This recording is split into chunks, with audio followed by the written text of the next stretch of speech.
लाडो चिड़िया पेट से थी और जल्द ही अंडे देने वाली थी। वो अनाज की तलाश में जंगल में घूम रही थी। थोड़ी दूर आने पर उसे एक अनाज का खेत दिखाई दिया। अरे वाह, कितनी अच्छी खेती है। मैं अब हर रोज यहीं से अनाज लेकर घर जाऊंगी। कल आते समय मैं कालू भैया को भी साथ लेकर आऊंगी। तभी उसके पेट में दर्द होने लगा। अरे बाप रे, ये क्या हो रहा है? मेरे पेट में अचानक से दर्द कैसे शुरू हो गया? डॉक्टर चाची ने तो 8 दिन बाद का समय दिया था। मुझे जल्दी से घर जाना होगा। लाडो अपने घर की तरफ निकल पड़ती है। थोड़ी दूर आने पर लाडो का पेट और ज्यादा दर्द करने लगता है। अरे, शायद मैं घर तक नहीं जा पाऊंगी।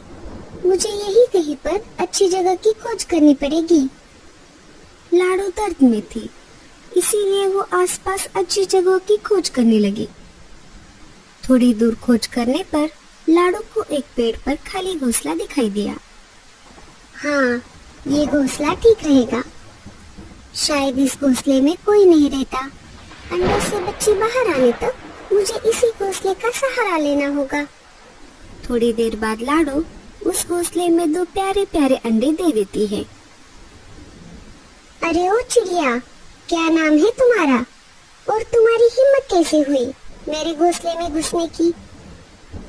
जी, मेरा नाम लाडो है। मैं पास वाले जंगल से अनाज की खोज में इस जंगल में आई थी, लेकिन घर वापस जाते समय मेरे पेट में अचानक से दर्द होने लगा। मैं घर तक जाने का इंतजार नहीं कर सकती थी। तभी मुझे ये घोंसला दिखाई दिया और मजबूरी में मैंने यहाँ पर अंडे दे दिए। हाय रे, एक तो तूने मेरा घोंसला छीना और ऊपर से इसमें अंडे भी दे दिए। मुझे माफ कर दीजिए, मुझे नहीं पता था कि ये घोंसला आपका है। क्या बच्चे बाहर आने तक आप मुझे यहाँ पर रहने दोगे? है, बड़ी आई यहाँ पर रहने वाली। अगर मैंने तुझे ये घर दे दिया तो मैं कहाँ रहूंगी? एक तो ये ऊपर से बारिश का मौसम चल रहा है। सुन रे चिड़िया, तू अभी के अभी तेरे अंडे उठा ले और निकल जा यहाँ से, नहीं तो मैं इन्हें जमीन पर फेंक दूंगी। एक तो इस जंगल में शिकारी पंछी घूमते रहते हैं। मैं और किसी मुसीबत में नहीं पड़ना चाहती। नहीं, आप ऐसा मत कीजिए। मैं मेरे अंडे लेकर चली जाती हूँ, लेकिन मुझ पर एक एहसान कीजिए। मैं एक साथ 2 अंडे नहीं लेकर जा सकती। मैं अभी एक अंडा लेकर मेरे घर चली जाती हूँ और वापस आकर दूसरा अंडा लेकर जाऊंगी। ठीक है, लेकिन जल्दी करना। मेरे घर पर मेहमान आने वाले हैं। उनके आने से पहले तू तेरे 2 अंडे लेकर यहाँ से चली जा। बेचारी लाडो चाहती तो वो मीनू चिड़िया की एक न सुनती, लेकिन अंडों के खातिर वो मजबूर थी। उसने देर न करते हुए एक अंडे को उठाया और निकल पड़ी अपने घर की तरफ। अच्छा हुआ मैंने सुबह ये घोंसला देख लिया था।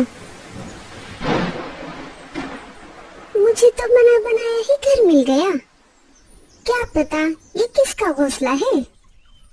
अब एक बार वो चिड़िया इस बचे हुए अंडे को ले जाए, तब मैं आराम से इसमें रह सकती हूँ। मीनू चिड़िया सपने में खोई हुई थी। तभी वहाँ पर एक शिकारी चील आ जाता है। अरे ओ चिड़िया, तू मेरे घोंसले में क्या कर रही है? जी, मेरे पेट में दर्द हो रहा था, इसीलिए मजबूरी में अंडा देने के लिए मुझे इस घोंसले का सहारा लेना पड़ा। मुझे माफ कर दीजिए।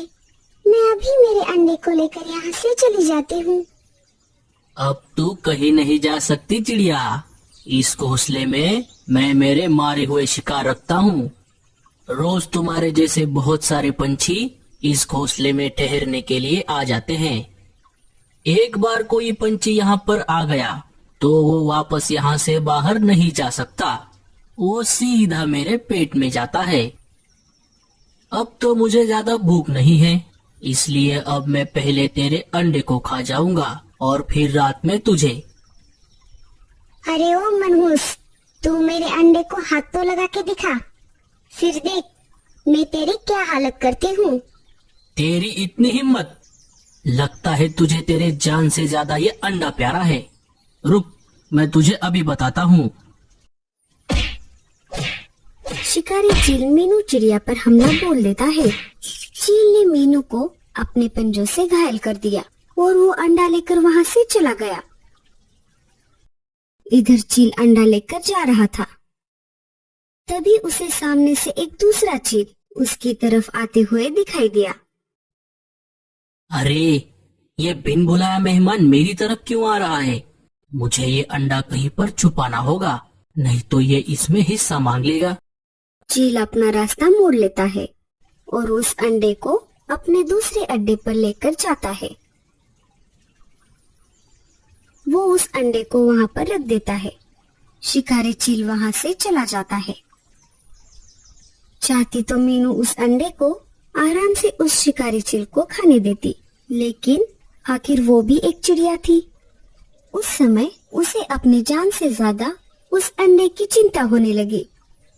थोड़ी देर बाद लाडो वापस आ गए। उसने देखा मीनू चिड़िया घायल है और उसका दूसरा अंडा वहां पर नहीं है।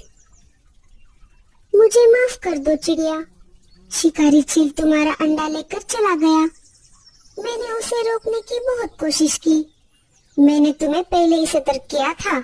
इस जंगल में शिकारी पंछी घूमते हैं। जिस बात का मुझे डर था वही हुआ।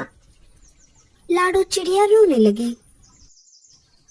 वो कुछ नहीं कर सकती थी, फिर भी उसने मीनू को अपने घर लाकर उसका इलाज किया।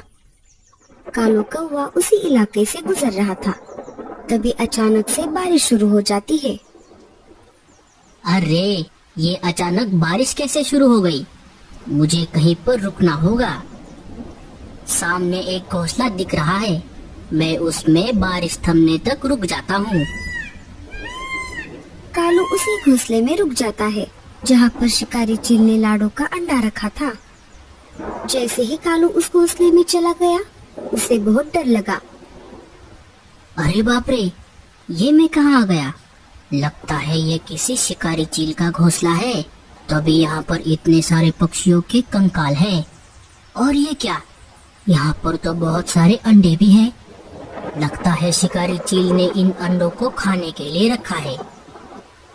अरे, ये तो मेरा अंडा दिख रहा है। वो वापस लौट आए, इससे पहले मैं यहाँ से खिसक लेता हूँ।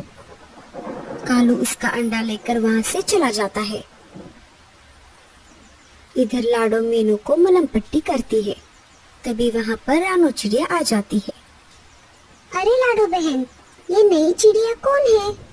ये इसे घायल कैसे हो गई? लाडो सारी घटना रानो चिड़िया को बताती है। क्या बताऊं लाडो, 2 दिन पहले मेरे 2 अंडे गायब हुए थे। शायद वही चील मेरे अंडे को ले गया है। तभी बुलबुल चिड़िया वहाँ पर आ जाती है। अरे बुलबुल, तुम रो क्यों रही हो? क्या हुआ? क्या बताओ बहनों, अभी अभी मेरे अंडों को एक शिकारी चील उठाकर ले गया। इतने सालों बाद मैं माँ बनने वाली थी।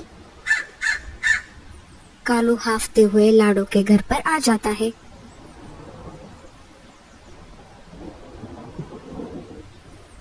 अरे कालू भैया, क्या हुआ?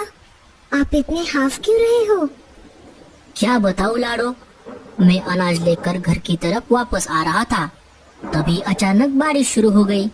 इस वजह से मैं एक घोंसले में ठहरा हुआ था, लेकिन मैंने देखा कि वहाँ पर बहुत सारे मरे हुए पक्षियों के कंकाल थे और बहुत सारे पंछियों के अंडे भी थे। शायद वो एक शिकारी चील का अड्डा है। उन अंडों में मेरा भी अंडा था। मैं उसे लेकर भागते हुए तुम्हारे पास आ गया। लाडो सारा खेल समझ गई। कालू भैया, अच्छा हुआ आपको उस अड्डे का पता चल गया। तुम ऐसा क्यों कह रही हो लाडो? लाडो चिड़िया सारी बातें कालू कौवे को बता देती है। अरे बाप रे, तो ये बात है। तब तो हमें उन सारे अंडों को उस चील के खाने से पहले घोंसले से निकालना होगा। कालू भैया, हमें शक्ति से नहीं, युक्ति से काम लेना होगा। वो कैसे लाडो? लाडो सारा प्लान कालू कौवे के कान में बता देती है। प्लान थोड़ा रिस्की है, लेकिन हमें ये करना ही पड़ेगा। कालू फिर से निकल पड़ता है और उसी चील के घोंसले के पास आ जाता है। चील उसी घोंसले में आराम से अंडे गिन रहा था। तभी कालू जानबूझकर डकार देने लगता है। आज तो मजा ही आ गया। कालू की डकार सुनकर चील को गुस्सा आ जाता है। अरे कालू कौवे, तुझे क्या मस्ती आ गई है? ऐसा क्या खा लिया तूने जो इतने मजे से डकार मार रहा है तू? आप खाते रहो ये पक्षी के छोटे छोटे अंडे। मैं तो अभी अभी मस्त शुतुरमुर्ग का अंडा खाकर आया हूँ। क्या क्या कहा? शुतुरमुर्ग के अंडे कहाँ पर मिले तुझे? यही पास में ही है। उन अंडों की माँ मर गई है, अब वो अंडे ऐसे ही पड़े हैं। मेरा तो एक अंडे में ही पेट भर गया। क्या तू मुझे उन अंडों तक लेकर जा सकता है? ले तो मैं जाऊंगा, लेकिन बदले में मुझे क्या मिलेगा? उन अंडों के बदले तू ये सारे अंडे ले जा। अच्छा ठीक है, आओ मेरे पीछे पीछे। कालू चील को लेकर निकल पड़ता है। चील के जाते ही लाडो, रानो और बुलबुल चिड़िया चील के अड्डे से सारे अंडे उठाकर लाडो के घर पर इकट्ठा हो जाती है। वो देखिए, वहाँ पर है शुतुरमुर्ग के अंडे। अब मैं चलता हूँ, मुझे घर जाना है। ठीक है। शिकारी चील उस अंडे को खाने लगता है। वो उस अंडे को चोंच मारता है। अरे ये अंडा टूटता क्यों नहीं? शुतुरमुर्ग का है ना, तो थोड़ा जोर से चोंच मारनी पड़ेगी। ऐसा सोचकर चील ने उस अंडे को जोर से चोंच मारी। जैसे ही शिकारी चील उस अंडे पर जोर से अपनी चोंच मारता है, उसकी चोंच टूट जाती है। अरे मर गया रे, ये कैसे अंडे हैं? बारिश और तेज हो जाती है और कालू कौवे ने जो नकली अंडे बनाए थे उस पर से सारा रंग निकल गया। अरे ये तो पत्थर के अंडे हैं। उस कलमुहे कालू ने फंसाया मुझे। कालू कौवे, मैं तुझे नहीं छोड़ूंगा। इधर लाडो चिड़िया को अपना खोया हुआ अंडा मिल जाता है। रानो और बुलबुल को भी अपने अपने अंडे मिल जाते हैं। अब जो भी अंडे बचे हुए थे, मीनू उनको पालने की जिम्मेदारी ले लेती है और सारे हंसी खुशी रहने लगते हैं।